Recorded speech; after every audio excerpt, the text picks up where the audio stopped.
Hello folks, welcome to Pro Trader Strategies Market Commentary. We're an educational company and we're here to teach you guys how to trade, and specifically how to trade using options. So our goal is to get you folks to a place where options just make sense. If you want to learn how to trade options or just trade in general, please go ahead and hit that subscribe button right down there at the bottom so that you get notifications when we're doing these videos. I'm going to be doing them right around 11:30 Eastern every day of the week. And then on Thursdays, we do our webinars for our specific strategies that we're going to be building out. I'm going to show you how to spot the right strategy for any given assumption. Also, if you have any questions, comments, or anything else, comment over there at the side. I'm going to make sure you folks are clear of concept during this video. Also, I will loop back around and follow up with you folks to make sure that everybody is clear, just in case there's any comments later on in the day. And finally, smash that like button. It really does help us out. And like I said, in this video, we're going to talk about the economic data, the geopolitical environment, how that impacts markets with some of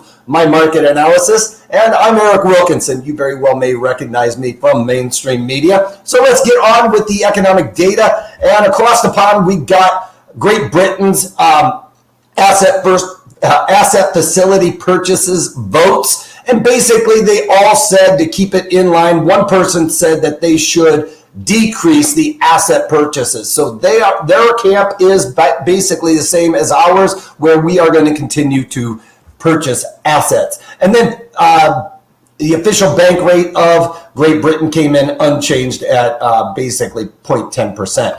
Here in the United States, we got our GDP, gross domestic product, in line with expectations at 6.4%.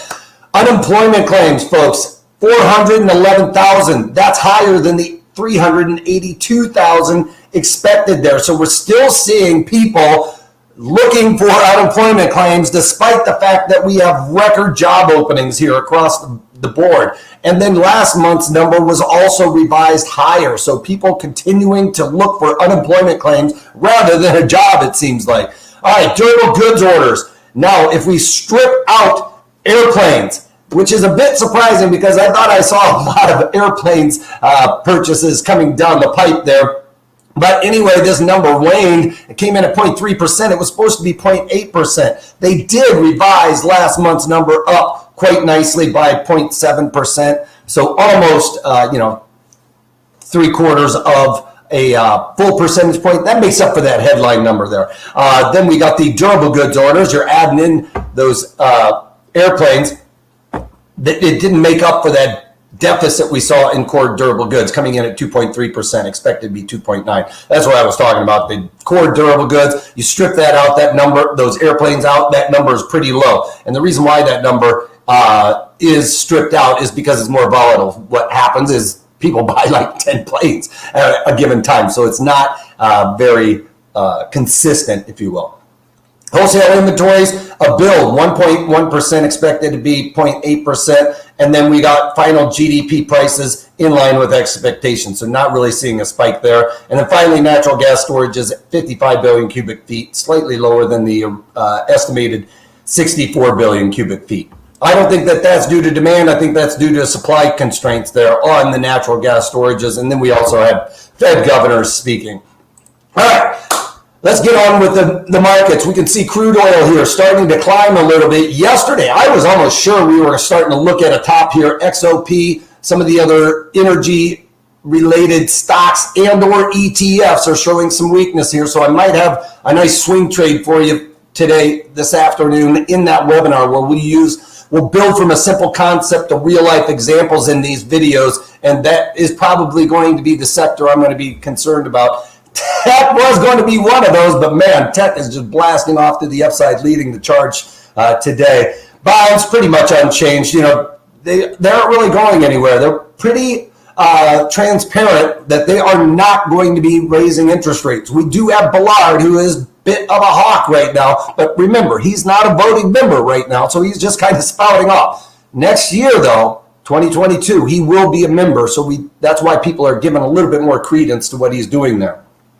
All right, and then Bitcoin making that move higher. A lot of talk about Bitcoin. China shutting down on operations there because of the energy consumption that these mining operations take up. As a matter of fact, some guy in Texas, I think, was asked if he could take on like 30 100,000 mining hard drives, basically. So those people are looking for places. Texas is one of the cheapest places to get electricity, so that is a major area. Well, with China shutting down on producing these Bitcoins, keep in mind that limits that supply. What these miners are trying to do is get these things to run through a program and kick out a coin every once in a while. So when those get shut down, the energy consumption slows down, but that also means there's no more Bitcoins being produced through that mining operation. So Bitcoin getting a little bit of support here from some of those ancillary aspects, those supply constraints from that. All right, gold, it's just right there at that value area low, getting comfortable. VIX, man, we're back in the teens, folks. We haven't seen the teens in probably over a year, really. I mean, aside from the last couple of weeks, but VIX in the teens, volatility really coming out. And that's due to the fact that we're seeing equities make them charge to the upside. Dow Jones Industrial Average up almost 250 points. It isn't the leader of the charge right now. You can see the NASDAQ up almost a full percentage point, up 131 points on the day, and making new all-time highs there. E-mini S&Ps, again, new all-time highs here, breaking those patterns that we were seeing yesterday. All of these chart patterns I was talking about, we were going to have to keep an eye on. NASDAQ, not quite so much. That's more of a shooting star, just a pause pattern. But a lot of these other stocks were looking like a little bit of a topping pattern. We'll talk about here in a minute. Like Costco was looking like it was going to start to roll over. It's not the case. And this topping pattern yesterday in the E-mini S&Ps, not the case. Printed during the day session, pretty important there, especially for chartists. They will watch that number, so that is going to be added into Fibonacci's and everything else. But we are seeing some weakness here throughout the day. I don't see risk to the upside or the downside necessarily today. I think it's going to really start to struggle to really make vertical moves here to the upside in the equities. I think a lot of this stuff is priced in already, and we're going to kind of consolidate here and see this choppiness that we've been seeing for the remainder of the year.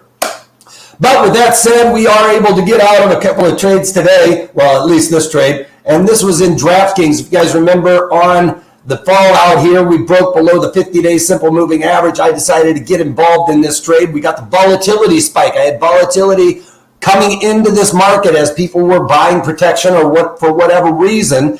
I went in. Then that made me go into the July, which is the shorter duration option, right? Because I want that theta decay on my side if I have high volatility. Because when theta works on my side, we sell high and buy low. And volatility, if we can get involved in it when it is high, then that starts coming out. All of those things work in our favor, just like we saw here in DraftKings on this sell-off. And I got involved, like I said, on the day we broke below this 50-day simple moving average here. So we got involved in DraftKings playing this to the upside. We got that high volatility drop. I decided to get involved in the puts. So I went into the July, sold the 40 puts for $1.20 on the 15th. Actually, I got it on the drop day after. Sorry.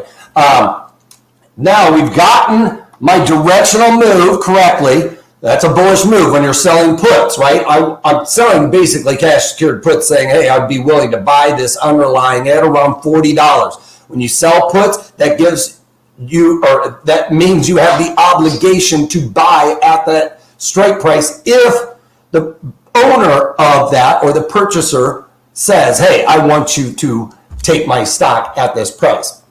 So that's a level I was willing to be involved in right here at around this $40 mark. So that would have been near this year's low. All right. So that would have been a nice pullback to take advantage of this bounce. Or at least buy it. Lower dollar cost average. I talked about doing covered calls, all of those things on the things that we're talking about here. And getting that bounce. So the volatility, as we can see, started coming out, right? I got involved with high volatility. That means those premiums are pumped full of premium. And as that comes out, that volatility comes out, that coefficient starts making those premiums go down. So with volatility coming out, directional assumption in my favor, theta decay helping me out even more. I was able to sell those 40 puts for $1.20, bought them back for 17 cents this morning on this little bit of a bounce here. So playing this according to those rules that I set up in these videos that I'm doing for you folks, that you guys can follow along. What we do is we look at our directional assumption.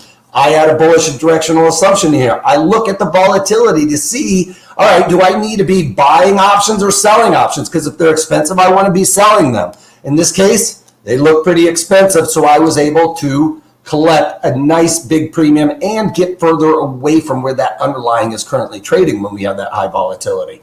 So good strike location, directional move in my favor. So a lot of these things worked in my favor. Not really a great learning from what we might have done wrong, but this is why we set these strategies up specifically this way. When they go in our favor, in a matter of days, we have winners. So, and when they don't go in our favor, then we've at least turned the probabilities ever so slightly so that we can be involved. All right. That's all I've got for you guys. I hope everybody's enjoyed this. Please take a moment to go over our disclaimer. We're an educational company, as I explained before. So if you want to learn about trading options, our goal is to get you folks to a place where options just make sense. So hit that subscribe button so you guys can get access to that. Also, comments, questions, anything, make sure you're clear concept. I'll come back around for you folks to make sure that we are all on the same page. And finally, all I got to say is, please smash that or take that. Bye for now and take it easy.